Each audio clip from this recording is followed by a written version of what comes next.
Welcome to the Motherhood Reimagined podcast, where we celebrate all paths to motherhood.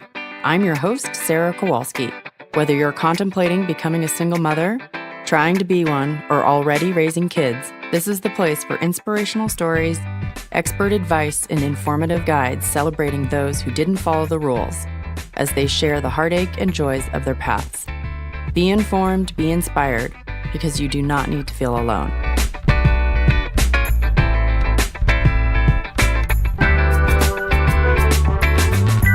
Hello, and welcome to the Motherhood Reimagined podcast. Today, we're doing something a little different, and I'm interviewing my two friends, Jackie and Abby, who are here living with me in San Miguel de Allende, Mexico. And we wanted to just talk about why we ended up here and how, and a lot of people have been asking us questions about it, so we just thought we would take the time to talk about our lives now. So first of all, I want to welcome Jackie and Abby. Thank you. Thank you. And I wanted to start off by talking about how we met in the first place. I remember, and maybe you guys can correct me, that one of my friends tagged me on a post where someone on a Single Moms by Choice travel group asked the question of like, has anyone ever considered moving abroad to save money? And you guys had already piped in, and my friend tagged me on it, and you guys were explaining that you were already in the process of moving. Is that correct? Is that what you guys remember? Yeah, I think it was about January, February of last year. So about 6 or 7 months before we were both going to move. And I remember the thread. Abby and I had made the decision, and we were in the process of going through the steps to make it all happen. So, yeah. The first time I remember getting a message from you, Sarah, when I was in San Miguel scouting schools in April. So we may have connected before then, but that was when you first messaged me privately, and maybe with Jackie as well, asking about the logistics. Right. I do remember that too. Yeah. And then we basically, I think around that time, we must have set up like a 3-way chat on Facebook Messenger and probably connected, like 50 times, 50 messages a day. Yeah. That sounds about right. Yeah. And we still have that thread, the 3-way thread. Yes. Yeah. And Jackie and I actually connected when we were both, she was pregnant and I was trying to conceive with our oldest kids, who are now 8 and 7.5. Wow. That's amazing. It's funny. I can remember back then when my oldest was a baby, there was a thread on the SMC forum about sending your kid, having immersion in another language. And it kind of came up back then how I was like, I'd love to live in another country. And Abby was kind of like, I'd love to go for a camp for the summer somewhere and have my kids learn Spanish. So it's funny. I can remember that from so many years ago. That's cool. So now we are all here in San Miguel, and I wanted to start by sort of reversing way back, or not necessarily way back, but having you guys paint me a picture of what your life was like with kids before you moved. So I know, Abby, that was in Brooklyn for you, and Jackie in Florida. Do you want to go ahead and start, Abby, and paint me a picture of what your school days look like and, drop off and pick up, how much you saw your kids, commuting? Yeah. So I would wake up at 5:15 every day, work out and shower, then get the kids up and leave the house with my older daughter by 7 a.m., assuming that the nanny wasn't late, which she was usually a couple days a week, in which case I would be waiting downstairs in the lobby with the baby and my older daughter anxiously tapping my foot. And as soon as she would arrive, my older daughter and I would race off to the train, as much as you can race with a young child, which is actually not that much. And, drag her up the stairs to the subway and ride the train, and then the slog from the train to school. She went to school in the building where I worked, so that was helpful. And then I would just try to race through each day, working through lunch, to make sure that I could leave work on time at the end of the day to be home to meet the nanny, because I only had her for 10.25 hours a day, which felt really long, but somehow there was just never enough time in the day. So it was stressful getting my older daughter back home again, because by then she was usually tired and even slower. And I just felt like I was so on all day for other people's kids that by the time I got home to my own kids, to spend time with them. I didn't have much energy or patience left. So then we were racing through the dinner routine, bath, bedtime, hoping I could get them to bed before I could cook dinner for myself, clean the kitchen, pack lunches, and finally relax for a little while before I went to bed, early enough to be able to get up and work out before work again the next day. Ugh. So I felt pretty stressed out and I wasn't the mother that I wanted to be as a result. And can you talk a little bit about how much you were spending on childcare and like your support network in the US? So I had a nanny share, which helped lower the cost a little bit, but it was still $550 a week for the nanny share, and then $20 an hour for a babysitter. I tried to have a babysitter every other Friday night, but of course, at $20 an hour, it added up quickly.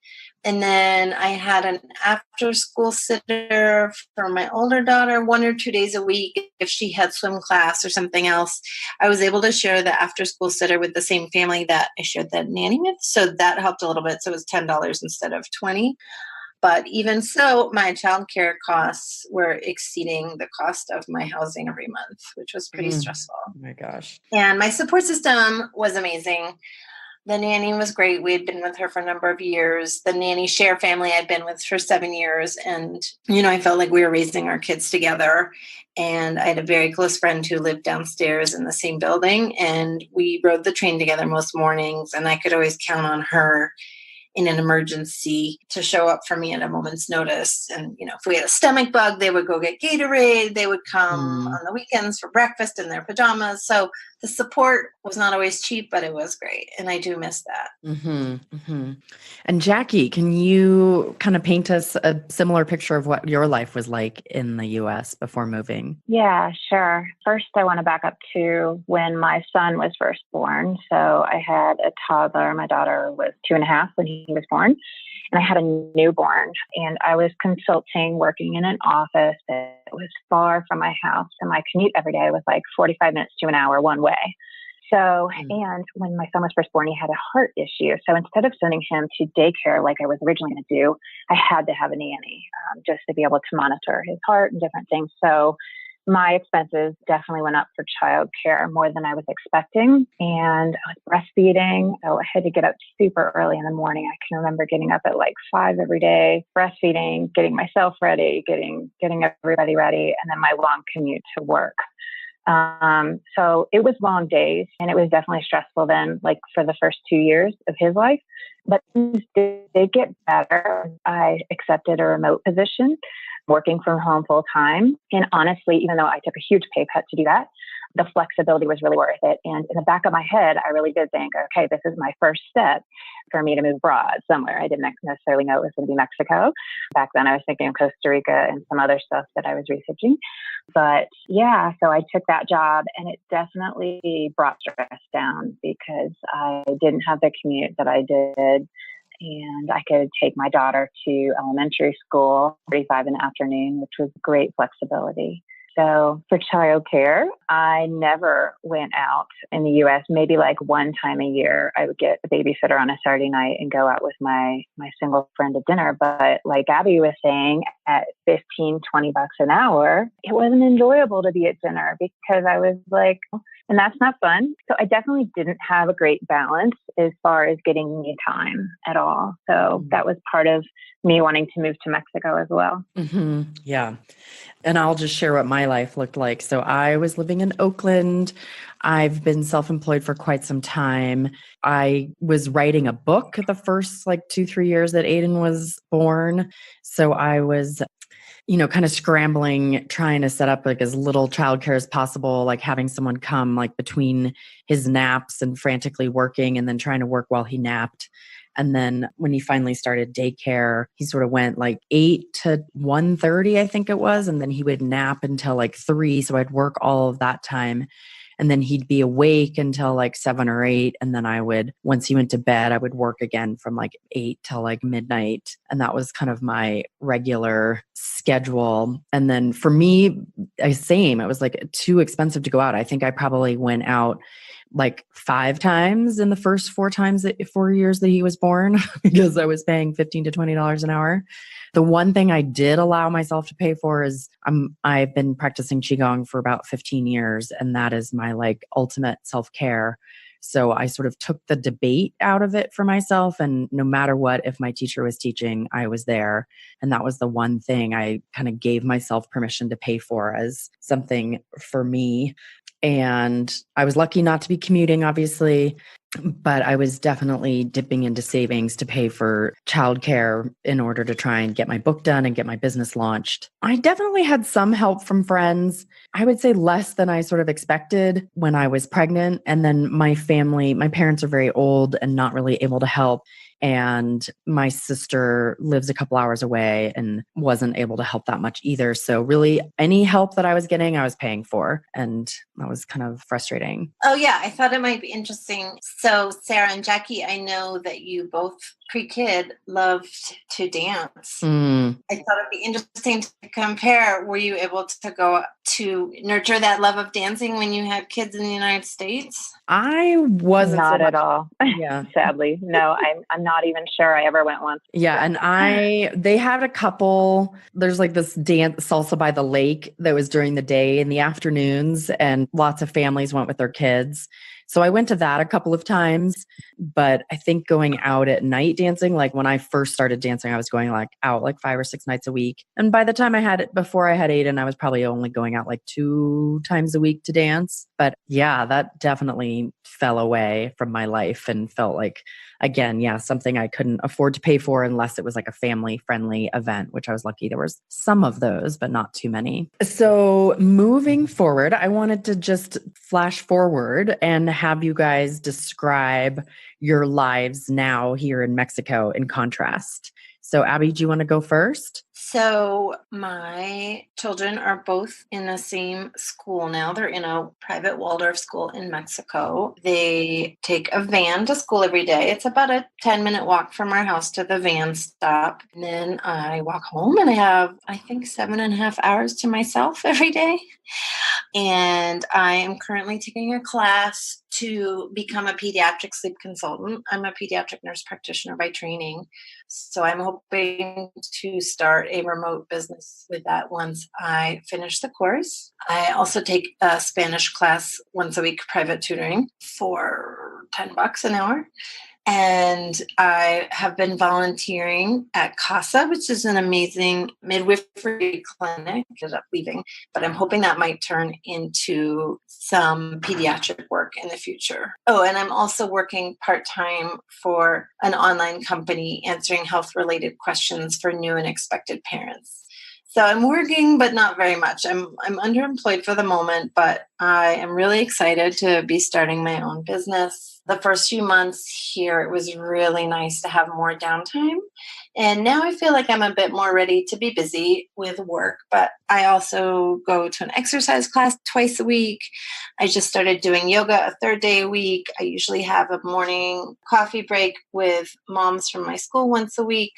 Often have lunch out once a week with one or both of you guys or other friends in the neighborhood. So I'm much more social than I was before, at least in terms of social things without children. I was pretty social with kids back home, but of course it's different having social plans with kids because you're not going to have an uninterrupted conversation. Absolutely. So I feel really low stress now. I love that I have plenty of time with the kids after school and in the evenings, and that I still have enough time that I can also have social plans out once or twice a week. The 3 of us generally have dinner out every Saturday night, which I really look forward to. And since San Miguel is such a great eating town, it's been so much fun trying a new restaurant every week. And that's been really nice for me, especially because I do miss New York City, and eating was a thing I love to do in New York, although I rarely got to try new places. So yeah, life feels way less stressful now and more social. And I do feel like I'm also a better parent as a result. I'm more patient and I enjoy my time with my kids more because I am more recharged. Mm-hmm. And Jackie, can you tell us about what your life looks like now here in contrast? Yes, it's definitely different from the United States. But of course, one of the things that has still stayed the same is I still have my job. So I am busy with that during the day, during the week. But we really love it here. We live in a condo building that has a pool. So that's been great for my kids and for you guys to come over and go swimming. That's been great socially. So that was nice. We didn't have a pool in Florida, although we had the beach, of course. And, when we first got here, the first few weeks, I was just like, I felt like I was dropped into a fairy tale. We were staying at our Airbnb and it was great. The weather's so wonderful that we would keep the balcony door open 24/7. And there's not a whole lot of bugs here, so not a whole lot of bugs came in. And it was just nice to hear the bells from the parroquia, which is the church here in the center square. And of course, we had a beautiful view. So it was really amazing. And I would always walk around. There's so many colors here. Mexico is very colorful. San Miguel is very colorful. And the food here is amazing, as Abby said. And one of the biggest things, as Abby had mentioned, that I really love is I have a standing babysitter every Thursday and Saturday evening, which I didn't have in the U.S. because it was hard to afford in the U.S. Our babysitters here are between $3 and $7 an hour. So very affordable. So we can have them more often, have a better, more balanced life because of that. So that's been one really great thing here to lower stress and have me time. Also, some of the things like getting a massage here or a pedicure here, way cheaper than the US also. Massage is about $20 an hour, pedicure, $9 or $10 an hour. So those are nice things to do too. I definitely love the lower cost of living, which I think we all do.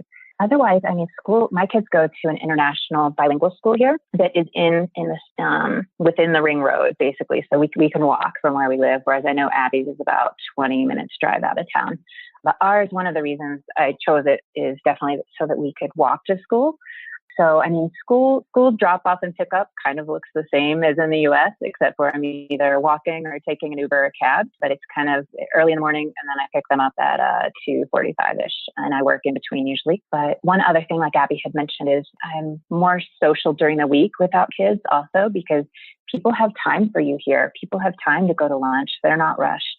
People have time to get coffee in the morning and just chat for an hour. And then I go off to work, come back home and work remote. And that's just been nice too. People don't have that kind of time in the US, really. It's been great. That's a really good point. Just 6 to 8 weeks out. And that is just where you get a birthday party invitation on a Wednesday for the following Saturday. And plans are usually made within a week. There's no social calendars. You just say like, what are you doing tomorrow? It's so nice. Yeah, I agree. Yeah, I feel like that's a huge, I remember in the first few weeks, I was really late to take Aiden to school, which our school doesn't do any sort of lockout, so it's okay. And there was my neighbor, and she started asking me questions and talking. And my first inclination was like, I've got to go. I'm in a rush, blah, blah, blah.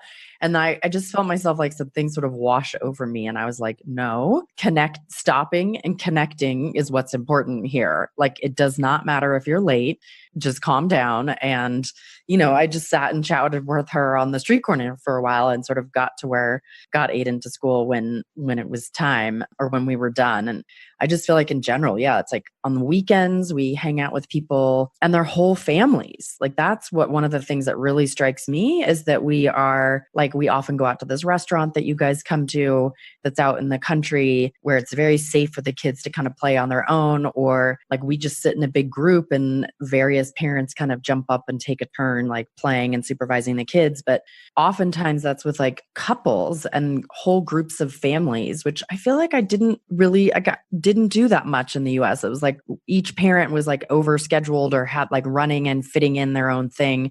So they rarely came together as a whole entire family. And that's something I really love. I'm curious if you guys feel that way. Yeah, just relaxing is more important here to Mexicans. They can just relax and do nothing and just be. And it seems like that's one big thing that's missing in the United States. People don't always just relax on the weekend and just be because there's too many things to do. They don't have housekeepers or cooks or whatever we might have here that makes our lives easier. So they're constantly on the go and scheduled. Yeah. Yeah. I really noticed that with birthday parties too. In the United States, they're usually 2 hours, super scheduled. At this time we'll do the activity, then we'll have cake, then we'll have pizza. at 2:00 sharp, the party is over. And here, they say this is at 2.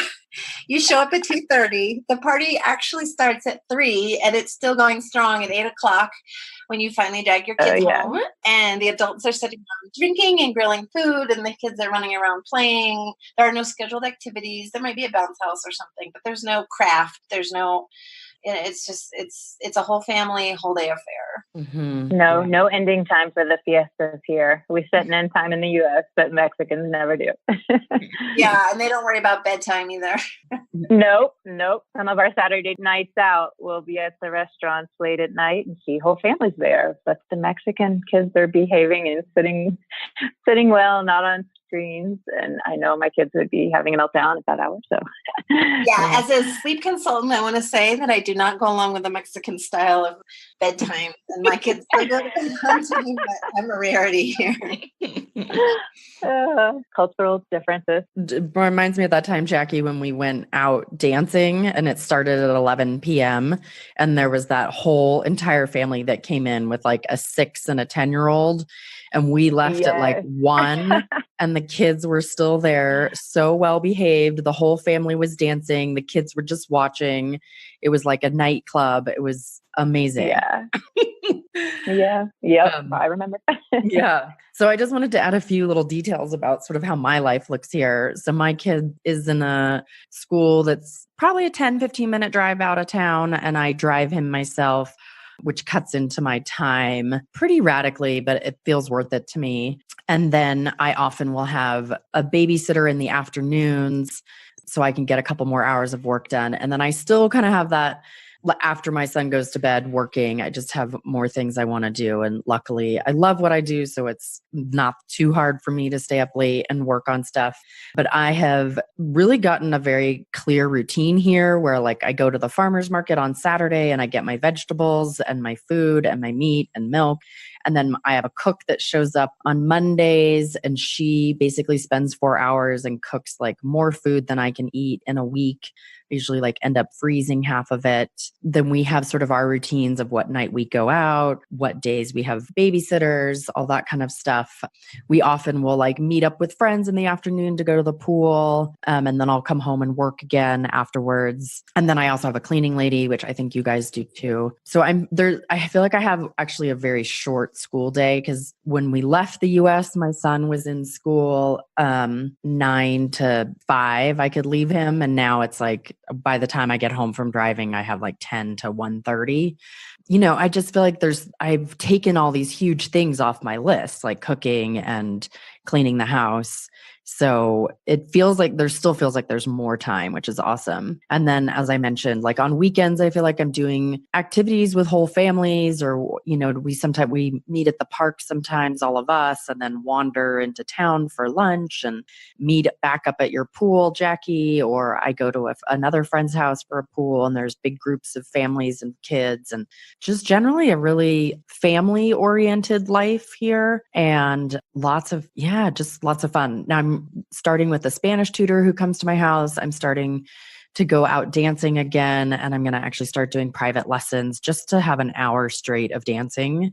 And that teacher will come to my house. Again, those are like, $10 for an hour of Spanish, $10 for an hour of dancing, really cheap childcare. So yeah, it's just really nice. Yeah. And another just sort of like, I got back from being in the US for a month, and I got home to a flat tire, and I have this like handyman guy that will help me with stuff. And I texted him and was like, how do I get it fixed? And he was like, I'll be there in 10 minutes.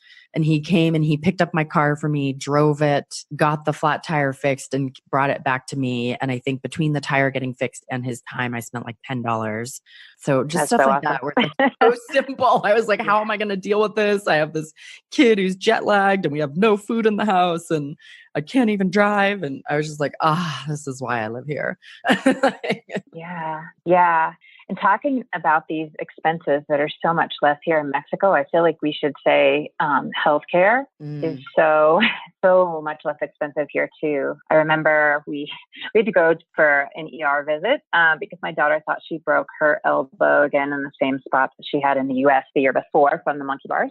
And we went there and everything, total bill with an x-ray was like equivalent to 60 American dollars. Or in the US, that would have cost me, hundreds, if not $1,000 something dollars, even with insurance. So we do have insurance here, but we pay outright to begin with. And it's just affordable. And you don't have to worry about, oh my gosh, should I take them to the ER? I can't afford it. I really don't want to do this. I can remember my kids both had like some kind of cold or something in the US or ear infections, took them both to our doctor there. And I have insurance through my company, and just the copay each was $125.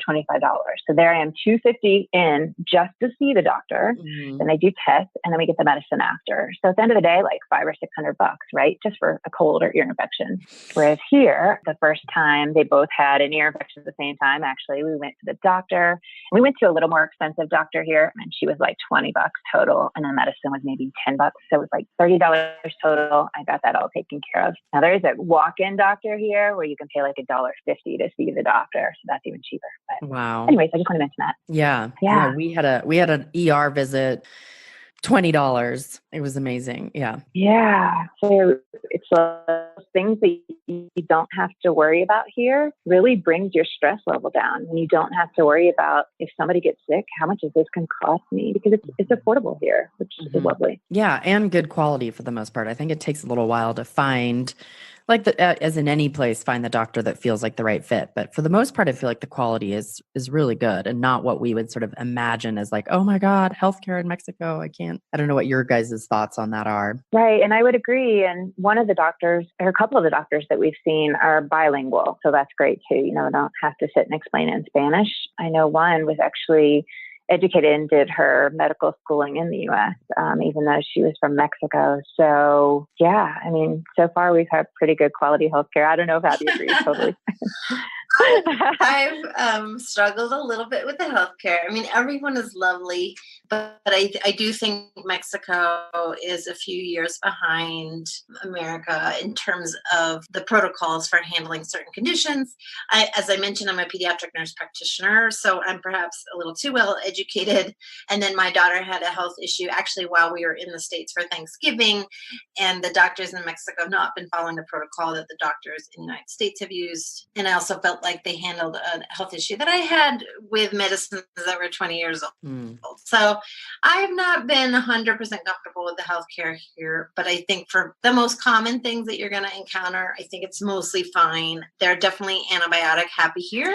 So don't bother going to the doctor with a virus unless you want to be given a prescription for antibiotics, which as a healthcare provider from the States is hard for me. But luckily, I don't need to go to the doctor very often. I do think if my kids had something like appendicitis or an ear infection, they would be able to handle it. And I'm actually having a procedure done at the end of May to remove a benign tumor on the back of my shoulder, which I think is going to be about 12,000 pesos, which is $600. And that'll be a several-hour visit with 2 doctors. So certainly affordable. And I don't have any significant concerns about their ability to do the procedure. That when I saw the dermatologist before, she did a skin check on me and spent over an hour with me and was incredibly thorough. So I think she's really great, and I'm just a general physician for myself. Yeah. 2 other things I wanted to mention different from the U.S. healthcare-wise is they make house calls. Not all the doctors, but some of the doctors will make house calls here. There was a time when I was pretty sick, had some kind of stomach issue, and Abby came over and saved the day and watched my kids for a little bit. But I had a doctor come to me, and I got a prescription. And the people in my building that work at the front door, they actually went out and got me the prescription, which was nice, and brought it back to me. So that was all really great stuff that doesn't happen in the U.S. And the other thing is, everybody uses WhatsApp around here, which is kind of like a instant messenger, kind of like texting, but it's just, they use it a lot here.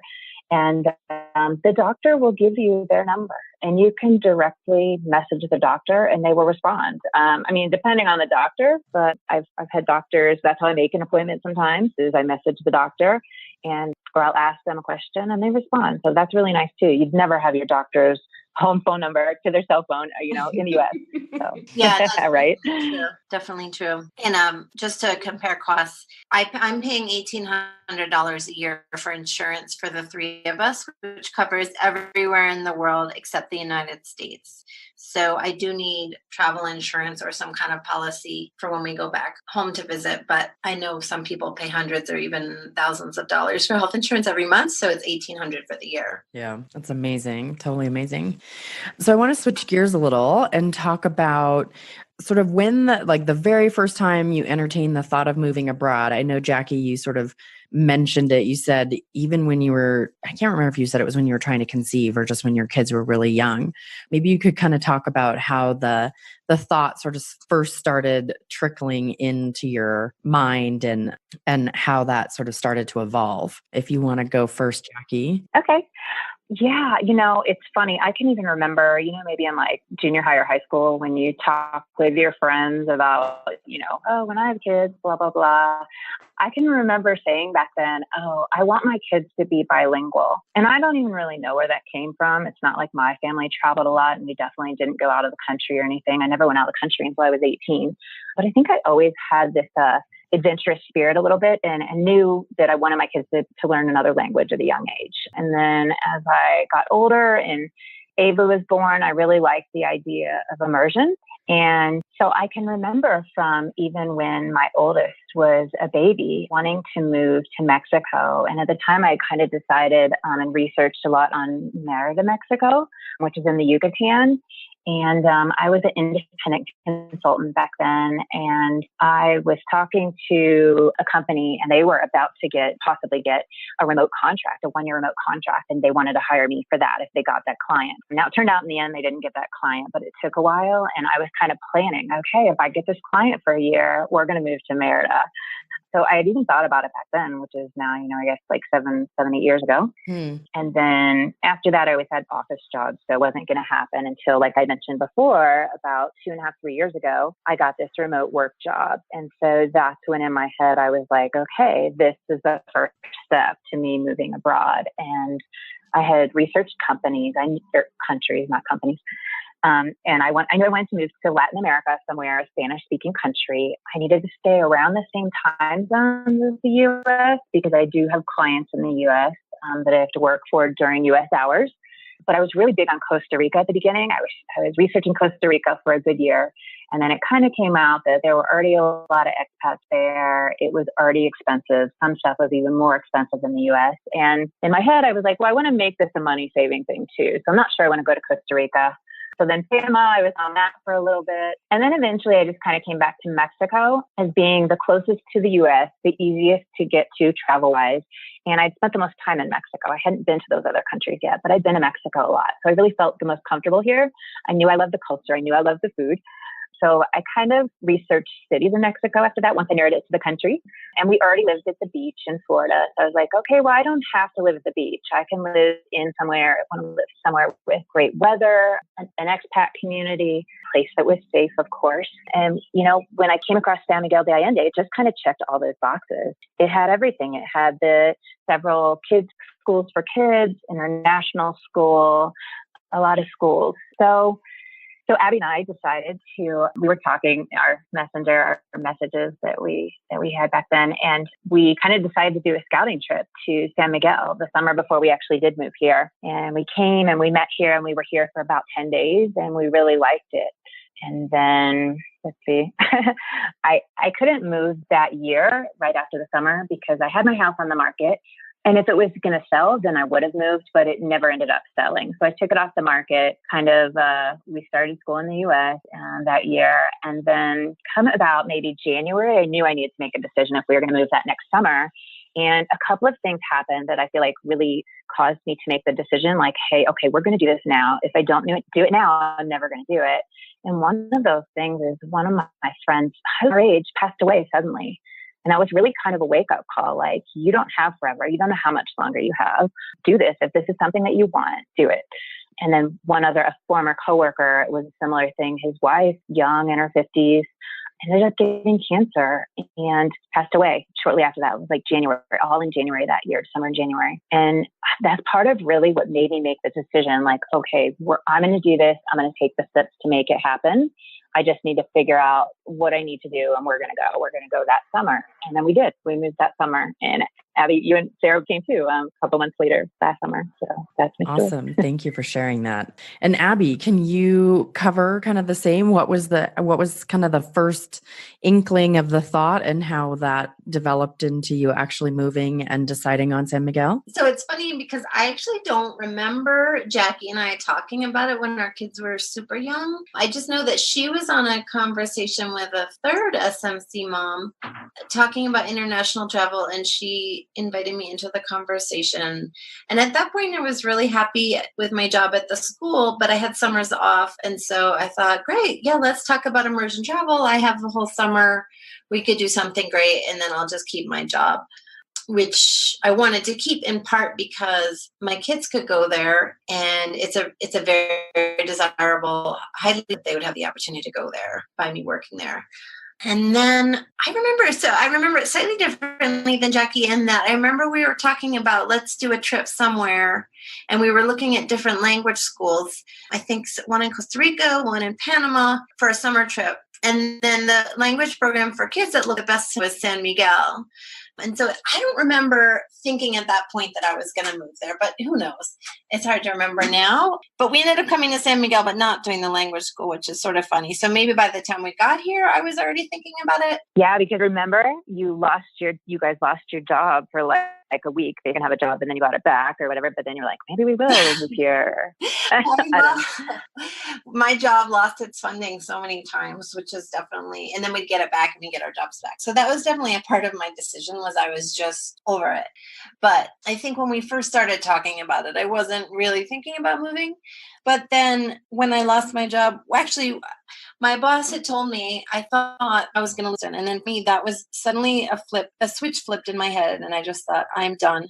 But the idea of getting another job in New York just sounded exhausting. I had been in my job for 12 years and couldn't imagine starting over and investing in a new community. I was just really burnt out.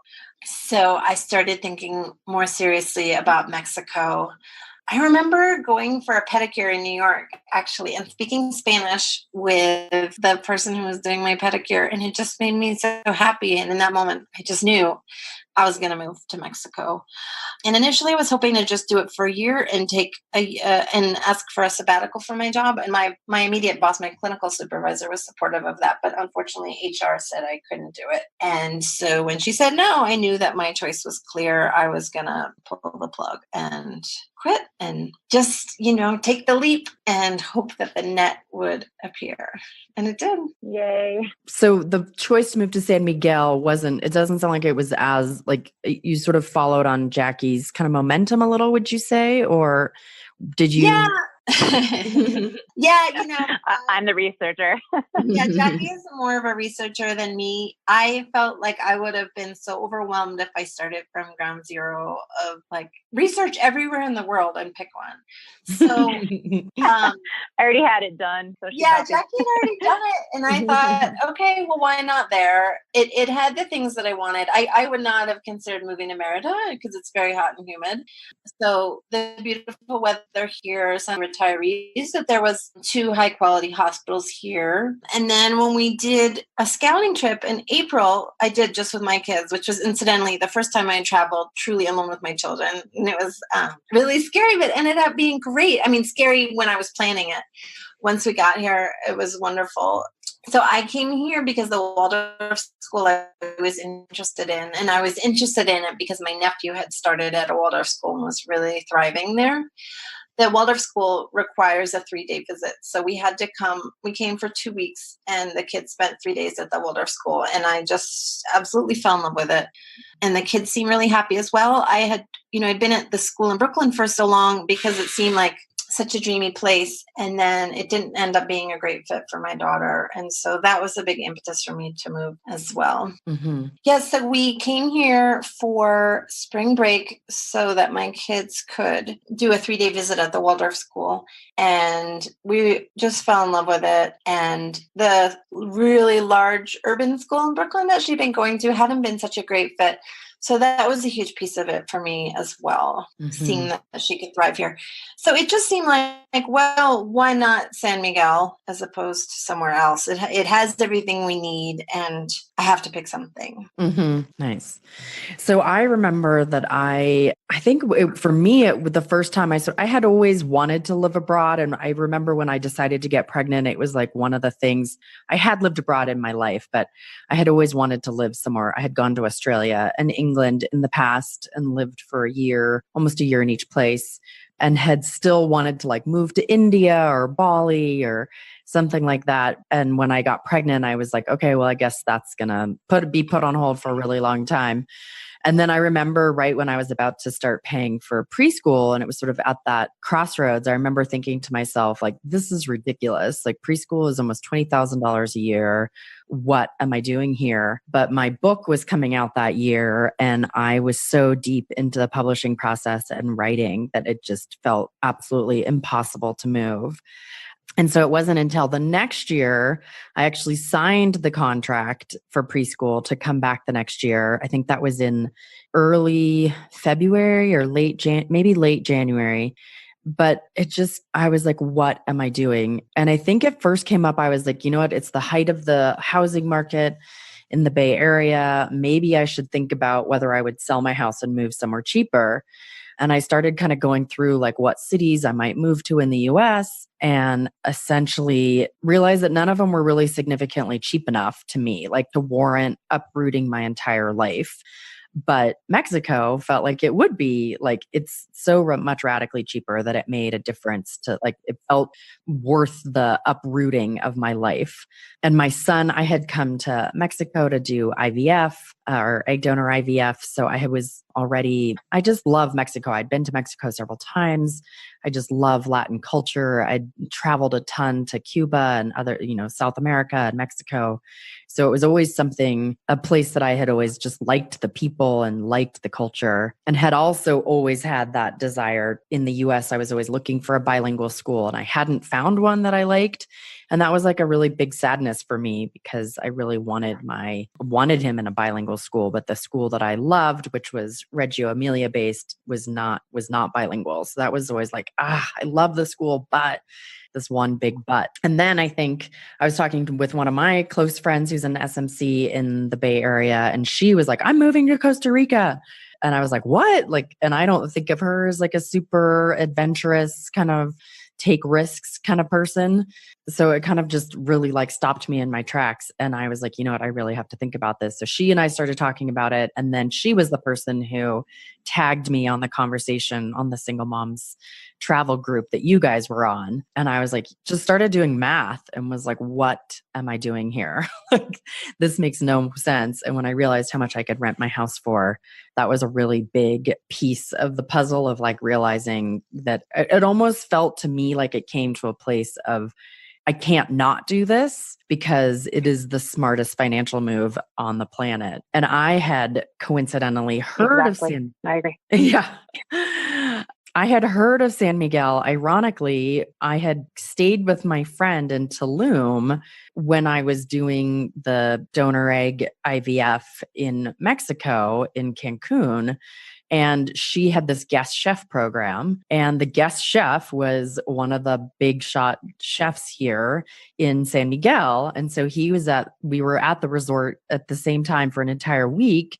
And I kept hearing him tell people he was from San Miguel, and everyone would respond like, oh, San Miguel. Oh my God, it's amazing. Oh, wow. And I remember asking my friend who owned the hotel, I was like, what is this San Miguel place? And she sort of described it to me briefly. And then I never thought of it again. And then as soon as that's not true, actually. I did think of it. I sort of had it always like tucked away in the corner of my mind of like, I've got to research this place if I ever decide that I want to move abroad. And so then ironically on that thread there, you guys were, and you're like, we're moving to San Miguel. And then I was like, I think this is a good place. And then I am a researcher as well. So then I did my research and kind of all the exact same points came up, like good schools, good weather. My son is horribly affected by mosquitoes, like not a crazy mosquito problem, nice year-round weather. And one of the big things I found was one of the largest expat family communities. And that felt important to me. So again, it ticked all the boxes. And I think I announced it to everyone that I was going to do it. I think I first thought about it seriously thought about it in end of January. And by my birthday, February 26th, I told everyone at my birthday party that I was moving. So it was a really fast decision. And then I got here August 15th of that same year. So I wanted to also next ask you guys, so what was the process of kind of winding up your life and moving, and any advice you would give to people around what that process was like and how you approached it? Abby, do you want to go first? Sure. So the winding down process was really a lot of work and a lot of time. In hindsight, it's hard to remember why it all took so long. I think if anyone else is thinking about doing this, my biggest piece of advice would be start getting rid of things now. That was definitely by far the biggest project, was just downsizing massively. So I donated a lot of things. I gave away a lot of things. And then I moved what was left into storage, except for the things that we brought with us. We brought 7 suitcases here. And even of those things, I brought 2 suitcases of toys, and my kids play with like 20% of it. So get rid of far more than you think you should, and then get rid of some more, because you'll be amazed at how little kids really need. My kids play with about 6 things. And I put most of my furniture in storage, even though it's not expensive, just because furnishing an apartment, again, would be expensive, even though, most of the pieces aren't valuable. So if I stay here beyond 2 years, I will go back to my storage locker in Brooklyn and get rid of almost everything, and then put a few final things in my brother's basement. But those are mostly sentimental items like artwork from my dad. So I had to sell my car, find storage, figure out health insurance, figure out the school. Those were the big things. And then, of course, find a renter for my apartment in Brooklyn, which is, like Sarah mentioned, and I think Jackie as well, having a renter in my place at home has definitely helped cover the cost of living here. Mm-hmm. So it took me a few months all in, and I had a spreadsheet with all the different items. But having said that, I know, Sarah, you're offering a support group for folks who are planning a move down here. And I definitely think someone coaching me through the process would have been helpful. Yeah, I feel like I started the group because for me, it felt like I always talk about it as like 3 jobs. One was getting my place ready to rent. My house was built in 1904, so it's got some funkiness, and there's all those little things. For me, like worrying about water damage was one of the most, so I wanted everything sealed and everything perfect. So there was a huge project of getting stuff done. Then there was like the actually getting out of my house and streamlining my stuff and getting rid of it. And then there was the whole like how to get to Mexico, finding a place to live there, temporary residency, health insurance, which I never even dealt with. So it felt like these like 3, like each one of them was a massive project into themselves.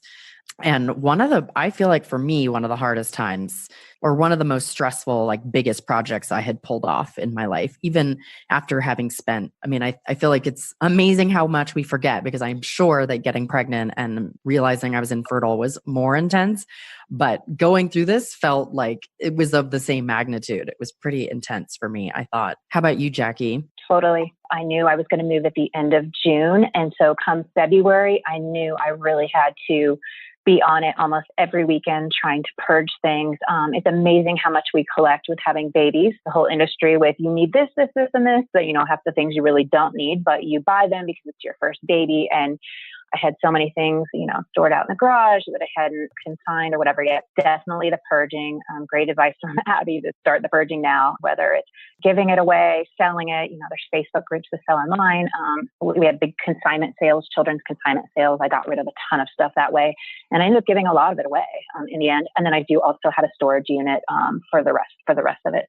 But yeah, exactly. Setting up all the stuff like where my mail's going to go now. I have an online service that gets my mail and then they scan it and then that comes to me. But honestly, I don't get much mail anymore. You just change the way that you do things. Online billing, everything is moved to online.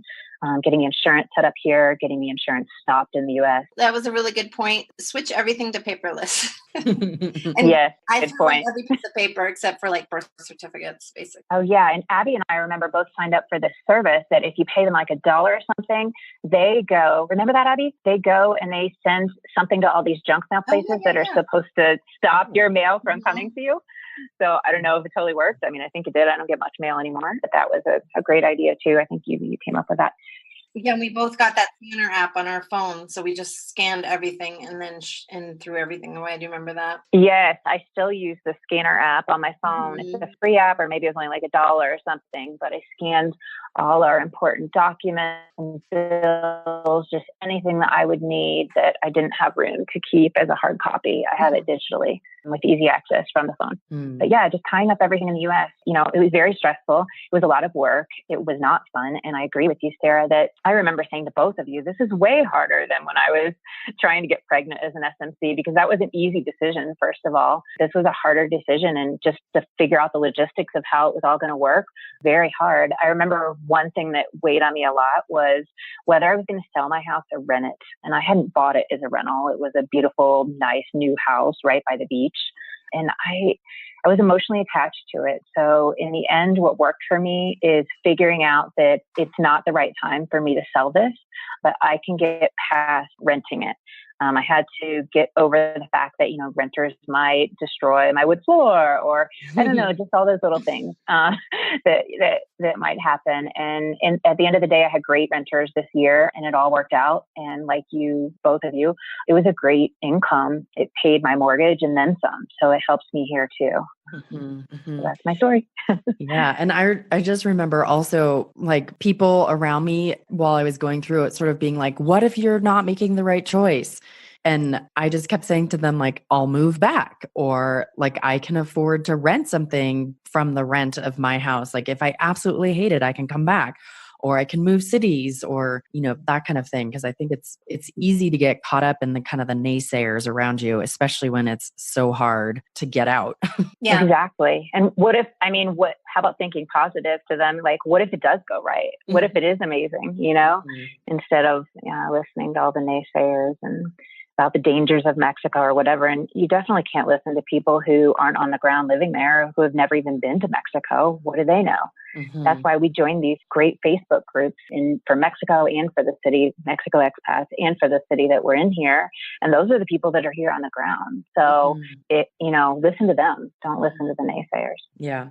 And how satisfied do you guys feel like you've been with life here? I know we all sort of sung its praises of all the like parts that are easier, but just sort of as a general, how would you say how satisfied you are with the choice you made and where you're at and how it's unfolded?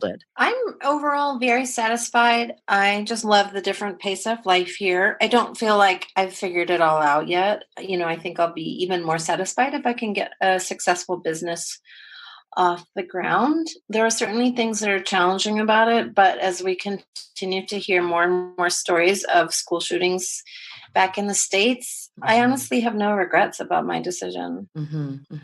And you, Jackie? I'm very happy here. I've loved it from the beginning. I've always loved Mexico, but at some point it stopped being like a long vacation and it did start being real life. So at some point, maybe 6 months in, I think we all a little bit maybe experienced some homesickness, missing where we lived before, missing our friends there, that kind of thing. So it was nice. I think most of us, we went back at Thanksgiving and visited, and that was really great. Overall, I'm really happy. I can't say much bad about it. We have had some stomach issue stuff around here, which isn't fun. I don't love the early school start time of my school and the other international school here. You both know that. That's one of my things I don't like. Starts about an hour earlier than our school in the US. And honestly, you guys both know this, but my daughter, she was 7 when we moved, 8 now. She had a rougher adjustment than I expected, like much, much harder adjustment than I expected. And part of that was due to a sickness. She was sick for about 4 months. Part of it, I didn't know what was going on. And then when it finally got diagnosed, it was also hard to get rid of. So that for me probably has changed things a little bit. And as you know, I'm possibly moving back this summer in the next couple of months, moving back to the US. But it's not because I don't love San Miguel. And all the things here. And I mean, this is the fastest community that we've ever made here. You know, you guys first, of course, but you know, with expats, everyone's kind of in the same situation. Everyone wants to make friends with other families, have kids for their kids to play with. Everyone wants to meet people, which is different from the US when people already have their friends and maybe they're a little more closed off to meeting and hanging out, or they're too busy and people here aren't. Awesome. Thanks. Yeah. And I would say I've been really happy. I feel so much more relaxed and just generally, I feel like I walked into this, like there was a pre-screening of the people who move here because it takes a certain type of person to kind of put your life on hold or give up like the status quo and move somewhere completely differently. So I feel like there's already that similarity with all the people. So even though there's a lot less people to meet, it's a really small town, both Mexicans and expats, but there's, I don't know, there's just this underlying similarity that I feel like we all have. So it's been very easy to make friends and to really feel connected with people. And our school here is in its beginning stages, but I've been really, really involved in getting it, in putting in my input. And I feel like we're like building now my ultimate dream school of like a Reggio Emilia project-based school. And, you know, I would pay thousands and thousands, you know, $20,000, $30,000 a year to have the equivalent school in the US. So that feels really awesome. And then, yeah, every time I see a school shooting, I'm like that, you know, people complain about the safety of Mexico and worry, but I think we're in a pretty safe place and the violence that there is very targeted and feels also very similar to what I was dealing with in Oakland with a lot of gang violence. But the thing that you're not going to ever get here, at least as far as I can tell, I don't think there has ever been a mass shooting in Mexico in the same way of like walking into a school and shooting kids. And that, it's like sometimes I waver of what I want to do. And I always come back to that as like, oh my God, we are so much safer here. And yeah, it makes it hard to feel like I could ever go back. Yeah, no, I mean, just in the last week, all these recent school shootings in the US has definitely made me question my decision to move back.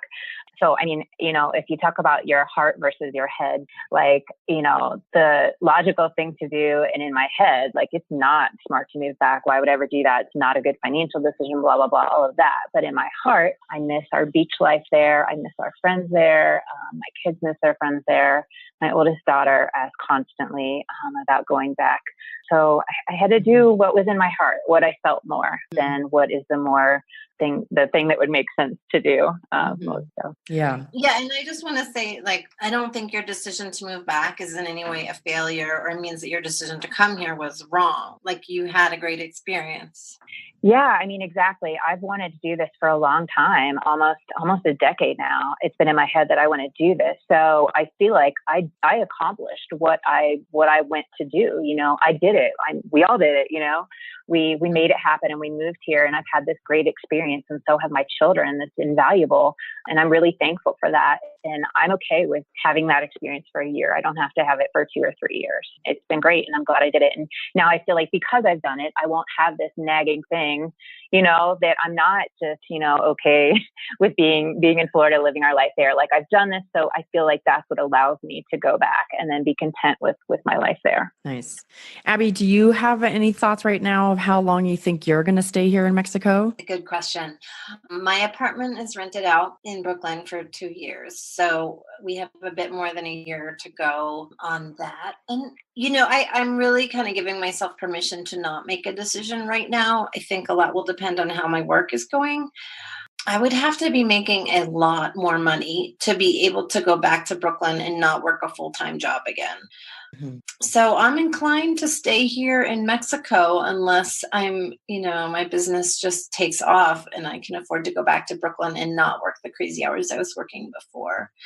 I do miss Brooklyn and I miss our community there greatly. And I don't feel like I have the intensity of the bonds that I had built there over many years. But I think net, my kids are better off here in a slower environment, a slower pace environment where I can work fewer hours. And I have made a lot of friends here. I think it's very easy to meet people.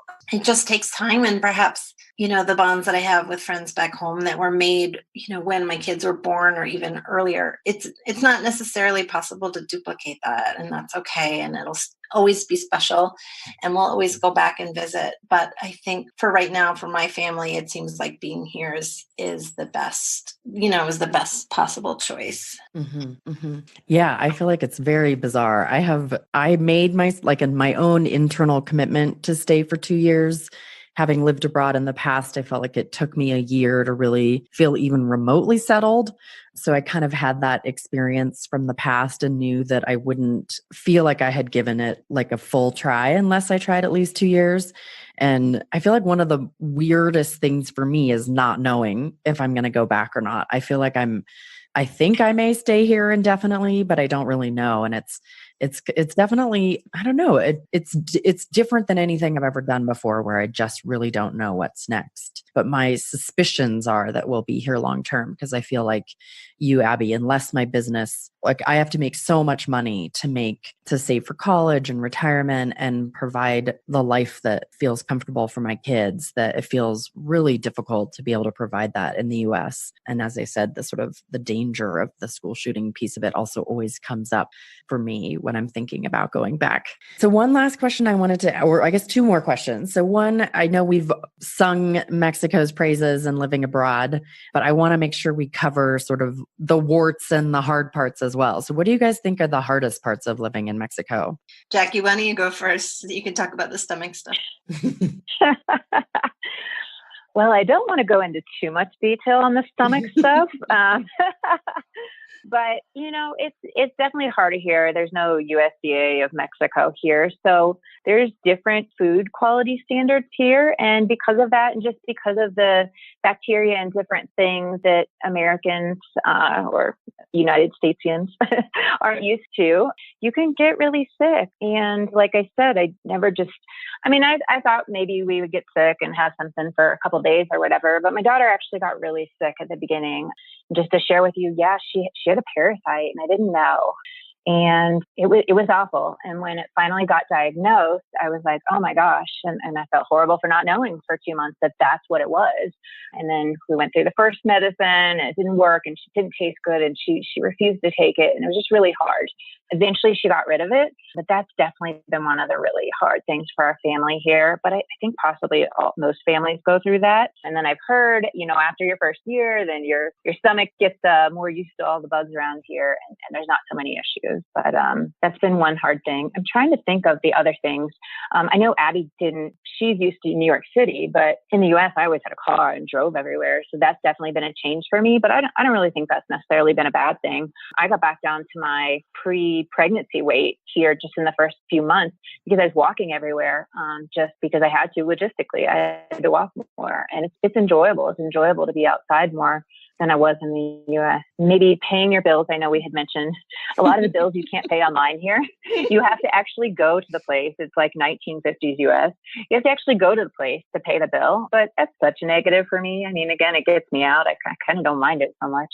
There's just less conveniences, but it's not necessarily a bad thing. I can't think of really much other bad stuff. Maybe it's very dry here. And I was used to the humidity of Florida. So sometimes my skin feels a lot more dry than it did in the US. And it gets really dusty here because it doesn't really rain at all, like not even once for 6 months of the year here. Basically the fall and winter doesn't rain at all. So it gets really dusty. And there's some of that dust that gets in the air. So I know some people that have like asthma or breathing problems, that can be an issue here. That's all I can think of really. Maybe the language barrier, but I don't even think that's too big of an issue because like you said, there's a huge expat community. So, the city a little bit caters to English speaking people somewhat. And I think we've all made a huge effort to learn Spanish while we're here.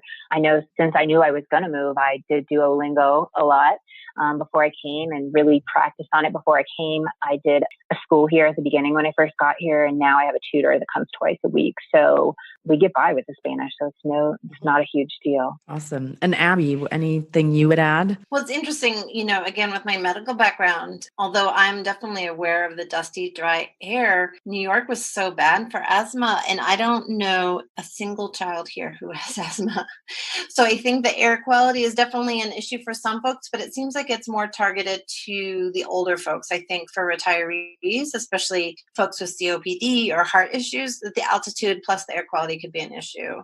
I know that stomach issues plague people in general. I think even Mexicans, some of them just take an antibiotic once a year to make sure they don't have anything. We've been pretty lucky. My older daughter, well, she ended up having a health issue unrelated to Mexico when we went back to the United States. She had an autoimmune thing, a short-lived, but it was stressful that I couldn't find a doctor here that knew how to handle it. So that was hard.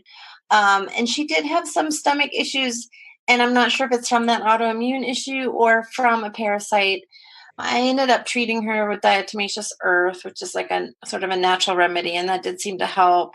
I think, one of the hardest parts was she was not happy to be here. I think the nature of being a kid is that you don't really get a vote in where your parents decide to live, but that's automatically going to predispose you to not really liking the new place. I mean, hopefully you do, but the lack of control in a parental move is tough. And, my daughter was homesick and I felt bad about that. And I think especially when she wasn't feeling well, and my two kids were raised with this other family that they saw every single day for their entire lives. And that was really, really tough. But that would have been true if we had moved anywhere that wasn't specific to Mexico. And has that resolved at all, Abby? Was that pretty early on, or is that still persisting with your older daughter? It took about 6 months, and they came to visit in February, and it was great to see them. But I think when they left, my daughter felt a sense of a resolution rather, about it. And I actually did too. I'd missed them so much. And I don't know if we just hit some point in the timeline where we were okay, or something changed here. But after they left, we both felt good and like we were okay. And I think she was getting healthier as well physically. And I don't feel nearly as homesick now as I did before. Mm-hmm. I do think the homesickness is the hardest part, or was for me. And, I think it's important, like I mentioned with Jackie, that, you can come here for a year and have an experience and then move somewhere else or go back home, and nothing has to be forever. Mm-hmm. Right. And can you guys talk a little bit? I know a lot of women on the forums and stuff, and a lot of people I've talked to I hear a lot of people say like, oh, I want to wait till my kid gets older to move. Mm-hmm. And I intuitively was like, no, I've got to move as early as possible because I feel like it will be easier for my child to make the adjustment. What are your thoughts on when is sort of the ideal time to move with kids? I think you're right. I definitely think that the older it is, the harder it's going to be, at least for my family. My younger daughter was 3.5 when we moved here. She had never gone to school before. Well, she'd been like a 2 morning a week preschool program, and she just jumped right into school. She was really ready to start. She had a Spanish speaking nanny, so she understood some Spanish, and she loves speaking Spanish. She's a little sponge. She's, I would say, after a year in school, pretty much fluent in Spanish now. And although she says she wants to go to Brooklyn, I think she's extremely happy here. Mm-hmm. My older daughter, who is 7.5 now, language acquisition was much slower. And I think not being able to understand what people are saying is just inherently stressful and hard, and makes you feel isolated and lonely. So the sooner the better. Mm-hmm. And Jackie? Yes, I completely agree. I think there's a sweet spot to move the ages between maybe about 3 and 5 or 3 and 6 years old, because both Abby and I had the girls that were 7 years old, our oldest, and they both had, some trouble, a lot more trouble than I thought she was going to have adjusting. But my son, when we moved, he was 4, but he was almost 5. He turned 5 a couple months after we got here, and he's had no trouble whatsoever. I mean, it's been great. Even his learning of the language, getting along with the kids, everything here. He's definitely been the fastest learner, and has no issue. He loves it. So when they get a little older, 6 or 7, they're a little more resistant. So I say, do it as early as you can. Mm-hmm. And so in closing, what advice would you give to other women who are contemplating either moving to Mexico, moving to San Miguel, or moving just out of the country to another country? Abby, I'll start with you. Well, maybe I'll think of more things when Jackie speaks up, but The biggest thing I found was just this mental block about feeling like we're supposed to stay and we're supposed to be in the United States and we're supposed to be putting money into our 401ks and into our college funds, and feeling like it's okay to take a step back and reassess our values. And I think what made me realize I wanted to leave was talking to a friend of mine who was retiring. He was 65 and he was talking about the world travel he wanted to do. And I thought, wait a minute, I don't want to wait 25 years to do that travel. I want to live that life now. And I want to do it with my kids while they still are young enough to want to spend time with me. And the money part, I'll figure it out. I really believe that if you can open your mind up to creative solutions, that there's a way to do it. And you know what? If it turns out I'm wrong, then we'll go back and I'll get another job, and that'll be okay too. Mm-hmm. I think that's awesome advice. Jackie, what advice would you give to women? Yeah, great advice, Abby. I really agree. We don't have to follow the path that society tells us we have to follow. And us as SMCs, we've already done that. We've already gone against what they tell us we have to do. And we've had these children on our own. So I feel like it's even easier for us to make this decision outside of the box, to do something different than what other people do. And I don't even necessarily think that you have to have a job to do it because the cost of living is so much less in Mexico or some of these Latin American countries or Bali or whatever. If you have a house that you own in the US, you could rent it out, and you can live on that rental money. Or you could do something on the side. I also have a smaller side business. I do Amazon affiliate work and have a couple of websites, and that generates a little bit of income, which it was really only a little bit of income in the US to live. But here, it's even though it's, a few $100 up to $1,000, that makes a significant difference here. I mean, in some of the cities here, not San Miguel necessarily, but some of the cities here, the rent is only $250 or $300 a month for a nice house, 3-bedroom, 2-bathroom house. San Miguel, a little bit more. You can find something for under $1,000, maybe $700, $750. Anyways, you could live off of that rental income. So if you have anything like that you can get set up in the US, you can do this. Don't feel like you have to have a traditional job. Mm-hmm. There's more remote jobs online too.